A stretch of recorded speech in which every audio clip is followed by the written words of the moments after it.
Hello everyone. So today we are starting the unit biomedical waste. So biomedical waste unit start करते हैं जो कि आपकी unit number 6 है, the infection control and safety.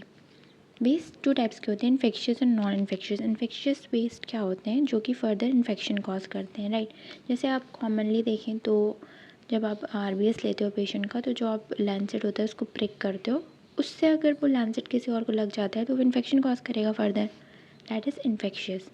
Non infectious क्या होता है, जैसे आपने सिरिंज का जो पैकेट ओपन किया उसका रैपर था, ये हो गया। These are the non infectious waste जो कि फर्दर इन्फेक्शन जो है वो कॉज नहीं करते हैं। BMW are waste that are generated during the laboratory diagnosis, treatment और इम्यूनाइजेशन ऑफ ह्यूमन बीइंग और एनिमल और in research activities. Biomedical waste क्या होते हैं, वेस्ट जो मेनली हॉस्पिटल से जनरेट होते हैं डायग्नोसिस पर्पज़ में, ट्रीटमेंट में, इम्यूनाइजेशन में या फिर कोई रिसर्च एक्टिविटीज़ में, उसको हम लोग बायोमेडिकल वेस्ट बोलते हैं। हॉस्पिटल वेस्ट भी टू टाइप्स के होते हैं, hazardous and non hazardous. Hazardous क्या होते हैं जो फर्दर हार्म कॉज करते हैं ह्यूमन बीइंग में, और नॉन हज़ार्डियस जैसे कि हमारे नॉर्मल वेस्ट, सिंपल वेस्ट होते हैं, वो 80% ऑफ द जो वेस्ट होते हैं टोटल हॉस्पिटल वेस्ट, वो क्या होते हैं, नॉन हज़ार्डियस होते हैं, मतलब वो कोई हज़ार्ड कॉज नहीं करते हैं। Now let's talk about the classification of health care waste. Health care waste जो होते हैं उनके क्या क्या क्लासिफिकेशन होते हैं। सबसे पहले होता है इन्फेक्शियस वेस्ट। इन्फेक्शियस वेस्ट क्या होता है, जिसमें पैथोजन प्रेजेंट होते हैं, जैसे कि क्या कोई स्वैब हो गया, कोई बॉडी टिश्यू हो गया and all, this are the infectious waste. Then आते हैं पैथोलॉजिकल वेस्ट, बॉडी फ्लूइड्स इसमें आते हैं, ब्लड आता है, फीटल ब्लड आता है, ये सारे क्या होते हैं, pathological waste. Then we have sharp waste जिसमें आता है निडल। फार्मास्यूटिकल वेस्ट जैसे कि ड्रग्स, एक्सपायर्ड, अनयूज या कॉन्टामिनेटेड ड्रग्स हो गई। जीनोटॉक्सिक क्या होता है, साइटोटॉक्सिक ड्रग जो कि ट्रीटमेंट ऑफ कैंसर में यूज़ होती हैं, उनका जो वेस्ट होता है उसको हम लोग जीनोटॉक्सिक वेस्ट बोलते हैं।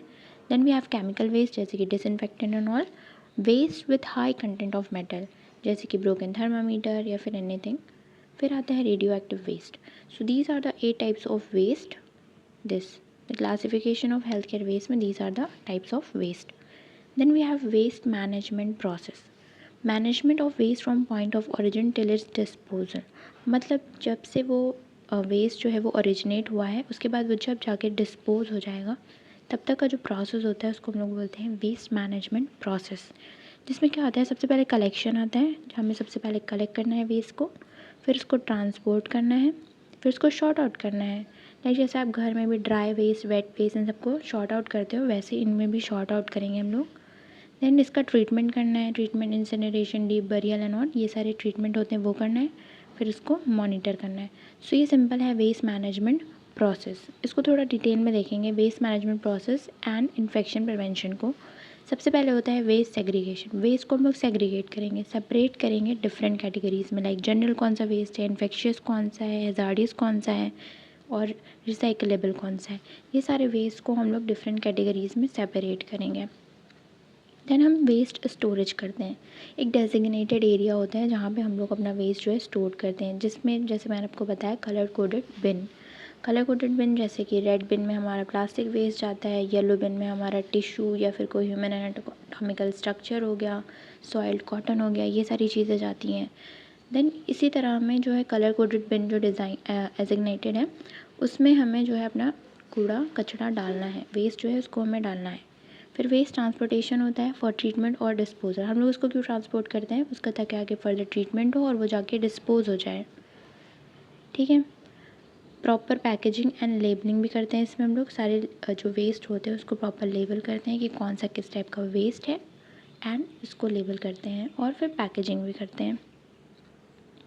फिर इसका ट्रीटमेंट होता है। ट्रीटमेंट में सबसे पहले आता है इंसिनरेशन। इंसिनरेशन करते हैं 800 टू 1100 और 1200 डिग्री सेल्सियस पे, जो कि एक ड्राई ऑक्सीडेशन प्रोसेस होता है जो रिड्यूस करता है ऑर्गेनिक और कंबस्टिबल वेस्ट को into the non organic इनकम्बस्टिबल matter में, ठीक है। इससे वेस्ट का वॉल्यूम कम होता है और वेट भी कम होता है। किस लिए करते हैं, done for waste can't be reduce recycle, और ये जिसमें हम लोग ये फॉलो नहीं कर सकते हैं रिड्यूस रिसाइकल एंड जो भी होता है, तो हम लोग इसको डिस्पोज कर देते हैं, इंसिनरेट कर देते हैं, ठीक है। जिसमें आता है human and animal anatomical waste, halogenated plastics, PVCs and all, ठीक है। तो इसमें हम लोग क्या प्रोसेस फॉलो करते हैं, इंसिनरेशन। फिर आता है autoclaving. Then we have chemical disinfectant जिसमें हम लोग हाइपोक्लोराइड सोल्यूशन यूज़ करते हैं 1 to 2%। Mixed with waste, example क्या है, liquid waste, discarded blood and body fluids जो है वो इसके एग्जाम्पल में आते हैं। Then we have shredder. Shredder में क्या करते हैं, जो हम लोग वेस्ट होता है उसको स्मॉलर पीसेस में कट करके डिस्पोज करते हैं। फिर आता है डीप बरियल, जिसमें हम लोग 2 मीटर डीप जो एक गड्ढा खोदते हैं उसमें हम उसे डाल के बरी कर देते हैं। Then we have recycling, recycle कर लेते हैं उस चीज़ को फर्दर यूज़ के लिए। Then we have infection control and prevention. As per Central for Disease Control and Prevention, following are the strategies to prevent infection and control it. सबसे first है hand hygiene follow करके, अपने environment की hygiene को maintain करके, like अगर घर के आसपास कोई कूड़ा जमा है या फिर वाटर कलेक्टेड है तो उसको क्लीन करके। Screening and coordinating patients, patient की स्क्रीनिंग करके, वैक्सीनेशन को फॉलो करके, सर्वेलांसेस को फॉलो करके। Then we have antibiotic stewardship, जो इसके पहले हमने चैप्टर पढ़ा है उसमें we have studied about antibiotic stewardship. Then care coordination, following the evidence, waste handling precautions को फॉलो करके, ट्रेनिंग एंड एजुकेशन प्रोवाइड करके we can definitely prevent the infection. Then staff precaution क्या क्या हो सकते हैं, स्टाफ को क्या क्या प्रिकॉशन फॉलो करने हैं। Health care waste management policies और plan should involve continuous monitoring, मतलब जो हेल्थ केयर वेस्ट मैनेजमेंट की पॉलिसीज़ हैं या फिर जो भी प्लान है उसको कंटिन्यूसली मॉनिटर करना है टू प्रमोट एडिक्वेट हैंडलिंग, ताकि हम जो भी वेस्ट है उसको प्रॉपरली हैंडल करें जिसकी वजह से आगे वो इन्फेक्शन ना कॉज करे। Diagnosis, storage and disposal procedures की पॉलिसीज़ क्या क्या होती हैं, प्रॉपर ट्रेनिंग ऑफ वर्कर्स, मतलब वर्कर्स जो वहाँ पे वर्क कर रहे हैं हेल्थ केयर फैसिलिटीज़ में उनको प्रॉपर ट्रेनिंग होनी चाहिए कि कैसे वेस्ट को हैंडल करना है, कैसे उसको स्टोर करना है, डिस्पोज करना है and everything. Provision of PP kit का रैशनल यूज़ होना चाहिए अच्छे से। And establish effective occupational health precautions, क्या इस्टेब्लिश करना है कि इफेक्टिव ऑक्यूपेशनल हेल्थ प्रिकॉशंस। अब हम बात करेंगे वर्कर्स प्रोटेक्शन की, तो वर्कर्स के प्रोटेक्शन के लिए सबसे पहले प्रोटेक्टिव क्लोथिंग का यूज़ करना है, पर्सनल हाइजीन फॉलो करना है, इम्यूनाइजेशन जो भी अवेलेबल है वो लेना है, management practices, response to injury and exposure, अगर कोई इंजरी हो जाती है तो तुरंत जो है post exposure prophylaxis follow up करना है, special precaution for cleaning and spillage of potential hazardous substances, अगर कोई हजार्डियस सब्सटेंस जैसे कि मर्करी एंड ऑल स्पिल हो जाता है तो उसको प्रॉपर्ली क्लीन करना है। नेक्स्ट है cytotoxic safety, safe use of cytotoxic drug, जो साइटोटॉक्सिक ड्रग्स होती हैं उनका सेफर यूज़ करना है। Oncological hospitals, genotoxic safely offices, ठीक है, तो जो ऑन्कोलॉजिकल हॉस्पिटल्स होते हैं वहाँ पे जीनोटॉक्सिक सेफ्टी ऑफिसर्स भी होते हैं जो कि इनकी सेफ्टी को मॉनिटर करते हैं। Measure helps in reducing exposure, कौन कौन से मेजर है जो हेल्प करते हैं रिड्यूसिंग द एक्सपोजर। सबसे पहले written procedure, data sheets, establish procedure for emergency and appropriate education and training. Next topic है laundry management. Classification of hospital linen की बात करें, सबसे पहले होता है जनरल पर्पस के लिए जो लिनन होता है, देन पेशेंट लिनन होता है, वार्ड लिनन होता है, OT labour room and procedure room का जो है लिनन होता है। लिनन होता है क्या, एक textile use in hospital, like कि बेड शीट हो गया या फिर जो पेशेंट ओटी में जाते हैं उनके लिए जो ड्रेस होती है ये सब लिनन होते हैं, और जैसे curtains and all. Responsibility and function of laundry department, laundry department का रिस्पॉन्सिबिलिटी एंड फंक्शन क्या होता है, सबसे पहले कलेक्ट करना सॉइल्ड लिनन, जितने भी जो लिनन है जो ख़राब हो गए हैं उनको जो है कलेक्ट करना, शॉर्ट आउट करना लिनन्स को, इंस्पेक्ट एंड सेपरेटिंग और रिप्लेसिंग, इंस्पेक्ट करना कि अगर कुछ फट गए हैं या फिर कुछ ज़्यादा ही डैमेज है तो उनको रिप्लेस कर देना और रिपेयर करना।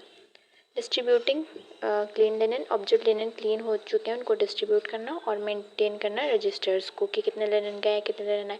अच्छा, अगर आप हॉस्पिटल में वार्ड में वर्क करते हो तो आपने देखा होगा एक आते हैं लिनन डिपार्टमेंट से जो कि सॉइल लिनन होती है उसको लेके जाते हैं और डिस्ट्रीब्यूट कर देते हैं क्लीन लिनन को।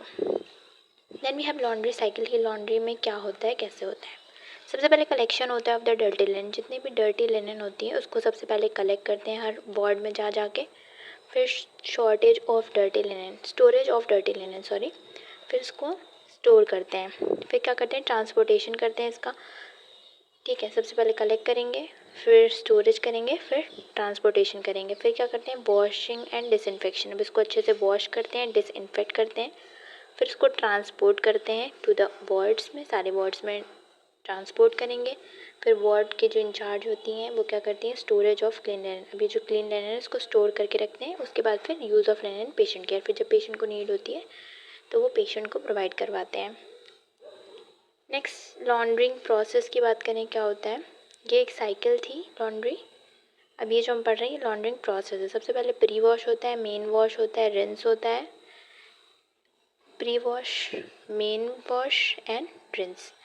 Cycle setting rely on quality of water, size of linen and washing chemicals। इन सारी चीज़ों पे जो है ये रिलाई करता है कि क्वालिटी ऑफ वाटर कैसा है, साइज़ क्या है उसका, और वॉशिंग केमिकल कौन सा हम इसमें यूज़ कर रहे हैं। वार्म वाटर हमें यूज़ करना होता है, that is 71 degree Celsius for 25 minutes, right. फिर हीट सेंसिटिव जो होते हैं उनको बिलो 40 डिग्री सेल्सियस पे, नॉर्मली 22 टू 25 डिग्री सेल्सियस। क्या यूज़ करते हैं, हाइड्रोजन पेरोक्साइड या फिर क्लोरीन का जो हम लोग यूज़ करते हैं इसको क्लीन करने में। फिर वी we BMW national guidelines 2017। Schedules of BMW में क्या क्या है, ये 4 शेड्यूल हैं, शेड्यूल 1, 2, 3 एंड 4। शेड्यूल 1 में क्या है, categorization and management of BMW दिया हुआ है कि कैसे हम लोग बायोमेडिकल वेस्ट को कैटेगराइज करते हैं और उसका मैनेजमेंट कैसे करते हैं। सेकंड शेड्यूल में क्या दिया हुआ है, standard for treatment and disposal of BMW। इसमें क्या स्टैंडर्ड दिए हुए हैं कि कैसे हमें उसको ट्रीट करना है, डिस्पोज कहाँ करना है, लाइक इंसिनरेशन करना है, डीप बरियल करना है, क्या करना है।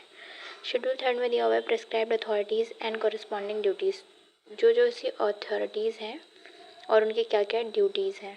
शेड्यूल 4 में दिया हुआ है लेबल ऑफ कंटेनर्स और bags and labour for transportation BMW bags और दिस। तो यहाँ पे दिया हुआ है कि किस बैग में क्या चीज़ जाएगा, लेबल ऑफ कंटेनर्स और बैग और लेबर फॉर ट्रांसपोर्टेशन। स्टेप्स क्या क्या इन्वॉल्व होते हैं इन BMW मैनेजमेंट। सबसे पहले सेग्रीगेशन ऑफ वेस्ट, वेस्ट को सबसे पहले हम लोग सेग्रीगेट करते हैं। कलर कोडेड वेस्ट कंटेनर होते हैं जिसमें हम लोग वेस्ट को जो है डालते हैं। Waste collection and storage, waste जो है वहाँ पे कलेक्ट होता है, स्टोर होता है। फिर उसकी पैकेजिंग एंड लेबलिंग होती है, वेस्ट जो है वो पैक हुआ, फिर उसमें लेबल करा गया कौन सा कैसा टाइप का वेस्ट है। देन वी हैव ट्रांसपोर्टेशन, फिर उसका ट्रांसपोर्टेशन होता है एंड रिकॉर्ड कीपिंग होता है।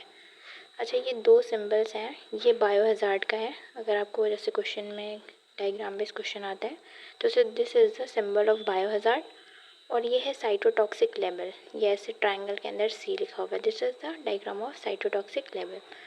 सो I hope this would be clear for you. You can see and take the screenshot of this notes. I hope this helps. Thanks for watching. If you like the video, like, share, comment and subscribe.